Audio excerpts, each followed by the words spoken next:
Welcome back to Reliable Academy and my name is Rahul Tiwari, founder and director of Reliable Academy. आप सभी का हमारी classes में एक बार फिर से स्वागत है। और आज का जो हमारा टॉपिक है वो है सिंधु घाटी सभ्यता। सिंधु घाटी सभ्यता या हड़प्पा सभ्यता या हड़प्पा संस्कृति पर हमारा आज का वीडियो रहेगा। अच्छा, वीडियो देखने से पहले जिन्होंने हमारा चैनल अभी तक सब्सक्राइब नहीं किया है और जो लोग हमारे चैनल पर नए हैं तो प्लीज़ चैनल को सब्सक्राइब कर लीजिएगा। साथ में बेल आइकन का बटन है उसको भी प्रेस कर दीजिएगा ताकि हमारे आने वाले वीडियो के नोटिफिकेशंस आप तक सबसे पहले पहुंच चुके। और साथ में वीडियो को शेयर और लाइक भी कीजिएगा। अब हम चलते हैं टॉपिक की ओर, जो कि है हड़प्पा सभ्यता।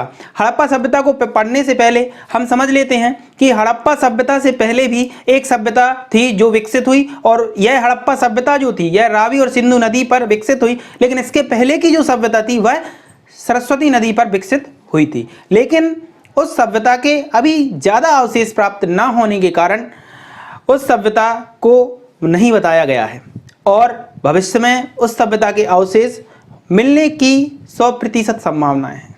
हम समझते हैं हड़प्पा सभ्यता या हड़प्पा संस्कृति क्या होती है। हड़प्पा सभ्यता को 3 चरणों में बांटा गया है। हड़प्पा सभ्यता से पहले वाली सभ्यता पूर्व हड़प्पा सभ्यता, और हड़प्पा सभ्यता के बाद वाली सभ्यता उत्तर हड़प्पा सभ्यता। तो आज का जो हमारा वीडियो है वो पूरा हड़प्पा सभ्यता पर है। 3 चरणों में मैं इसको आपको पढ़ाऊंगा। हड़प्पा संस्कृति को पढ़ने से पहले हमें पूर्व हड़प्पा सभ्यता को समझना होगा।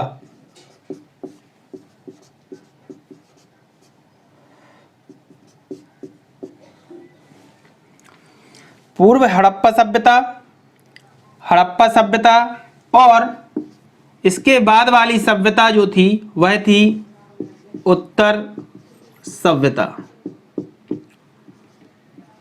उत्तर हड़प्पा सभ्यता। सिंधु घाटी सभ्यता अचानक ही विकसित नहीं हुई है। इसके पहले पूर्व हड़प्पा सभ्यता विकसित हुई, और पूर्व हड़प्पा सभ्यता के प्रमुख 3 केंद्र थे। सबसे पहले हम बात करेंगे भारत देश की। यह है भारत देश, और ये वाला जो क्षेत्र है यह है सिंध क्षेत्र। ये वाला क्षेत्र है इतना, यह है सिंध क्षेत्र। तो सिंध क्षेत्र में कराची से 500 किलोमीटर दूर एक स्थान है। उस स्थान का नाम है अमरी, ठीक। और इसका जो जिला है वह है दादू जिला, इसको भी हम याद रखेंगे। दूसरा जो स्थान है वह है कोट दिजी, और तीसरा जो स्थान है वह है कालीबंगा।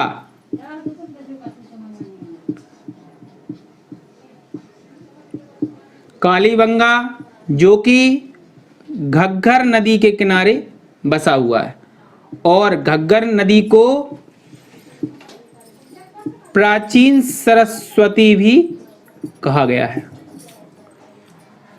तो हमने जाना कि सिंधु घाटी सभ्यता में जो पूर्व हड़प्पा सभ्यता है उसके 3 प्रमुख स्थल थे। पहला आमिर, दूसरा कालीबंगा, और तीसरा जो स्थल था वह था कोटदिजी। इसमें हमें 2 बातों का विशेषकर ध्यान रखना है।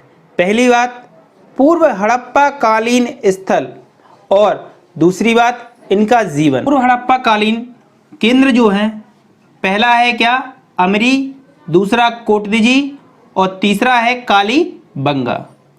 और पूर्व हड़प्पा कालीन जो जीवन है ये थे 3 प्रकार से। पहला सामाजिक जीवन, दूसरा आर्थिक जीवन, और तीसरा था ललित जीवन। पहला पॉइंट हम इसको लेते हैं और समझते हैं कि पूर्व हड़प्पा कालीन जो 3 केंद्र थे यह क्या थे। पूर्व हड़प्पा कालीन केंद्रों में हमें यह पता चला है कि यहाँ सबसे पहले क्या था, विशाल परकोटा थे। दूसरा सुनियोजित मकान थे। तीसरा सामूहिक चूल्हा। चौथा मिट्टी के बर्तन। और पांचवा तांबे और कांसे के औजार।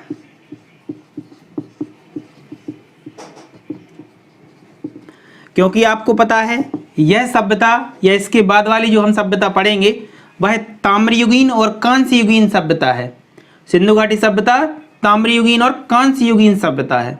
तो सिंधु घाटी सभ्यता या हड़प्पा सभ्यता से पहले की जो सभ्यता है उसमें तांबे और कांसे के औजारों का प्रयोग किया जाने लगा और कुछ प्रयोग इनमें पत्थरों का भी मिलता है, इसलिए इसे प्रस्तर युग भी कहा गया। प्रस्तर का मतलब होता है पत्थर। देखिए विशाल परकोटा का मतलब है कि इस सभ्यता में सबसे पहले क्या बनाई जाती थी, एक बड़ी दीवार बनाई जाती थी, ऊंची और बड़ी दीवार बनाई जाती थी। फिर मकान जो थे वह सुनियोजित ढंग से बनाए जाते थे और उन मकानों में सामूहिक चूल्हे थे और साथ में मिट्टी के बर्तन मिलते थे और तांबे और कांसे के औजार भी मिलते थे। तो हम आवास का जो निर्माण था वह इस प्रकार किया जाता था कि मकानों में तीनों ओर से हवा का प्रबंध होता रहे। दूसरा है पूर्व हड़प्पा कालीन जीवन, और यह जीवन आपको बता दिया है जो कि 3 प्रकार से था। पहला जो था वो था सामाजिक जीवन, दूसरा जो था वह था आर्थिक जीवन और तीसरा जो था वह था ललित जीवन। पूर्व हड़प्पा कालीन जीवन में सामाजिक जीवन, आर्थिक जीवन और ललित जीवन पर हम चर्चा करेंगे। सामाजिक जीवन वह जीवन होता था, लोग संभवतः सामूहिक जीवन बिताते थे। कोट दिजी में मकान में 2 मुखी चूल्हे होते थे जो धूप में सुखाई ईंटों से बनते थे। इसी प्रकार बड़े आकार के चूल्हे भी प्राप्त हुए हैं जिनका उपयोग संभवतः सामूहिक जीवन के लिए होता था। कालीबंगा में तंदूरी चूल्हों के समान चूल्हे मिले हैं। प्रस्तर खंडों से अनाज पीसने का काम किया जाता था। कोट दिजी में अनाज के दाने व पशुओं की हड्डी मिली है। तो इससे स्पष्ट होता है कि सिंधु घाटी सभ्यता के पहले पूर्व हड़प्पावासी शाकाहारी और मांसाहारी दोनों ही थे। आभूषणों का प्रयोग करते हुए यह मिट्टी और तांबे की चूड़ियाँ भी पहनते थे। तो सामाजिक जीवन के अंदर हमने समझा कि 2 मुखी चूल्हे थे और कोट दिजी में हमें 2 मुखी चूल्हे मिले हैं। फिर कालीबंगा में हमें तांबे की चूड़ियाँ मिली हैं, हम इसको याद रखेंगे। आर्थिक जीवन में पूर्व हड़प्पा संस्कृति ग्राम से नगर को विकसित हो रही थी। ग्राम से नगर को विकसित हो रही थी यह संस्कृति।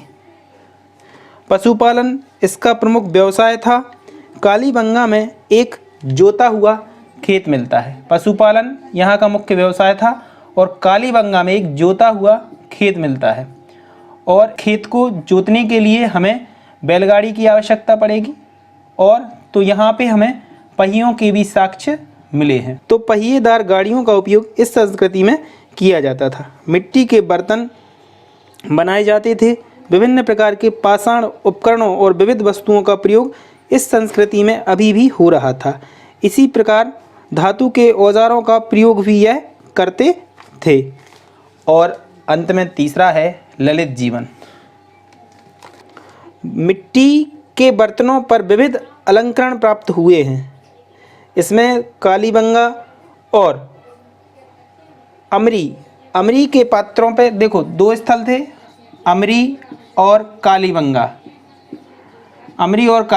तो अमरी के जो बर्तन थे उसमें रेड एंड ब्लैक, लाल और काले रंग के चित्रित हुए हैं और इस अमरी में मिली हैं ज्यामितीय आकार, और कालीबंगा में जो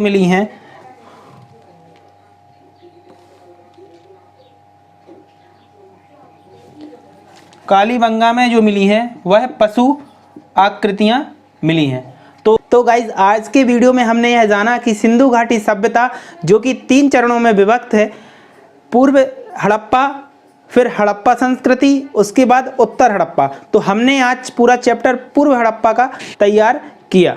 अब हम बात करेंगे हड़प्पा सभ्यता नेक्स्ट वीडियो में, और उसके बाद करेंगे उत्तर हड़प्पा के बारे में। जो क्वेश्चन निकलते हैं वो निकलते हैं हड़प्पा संस्कृति से। तो आपको लेकिन ये टॉपिक बहुत अच्छे से पढ़ना है, और ये हमारी सीरीज जो है वो डिटेल जाने वाली है। तो वीडियो को लाइक कीजिएगा, शेयर कीजिए और हमारे चैनल को सब्सक्राइब कीजिएगा। Thank you guys.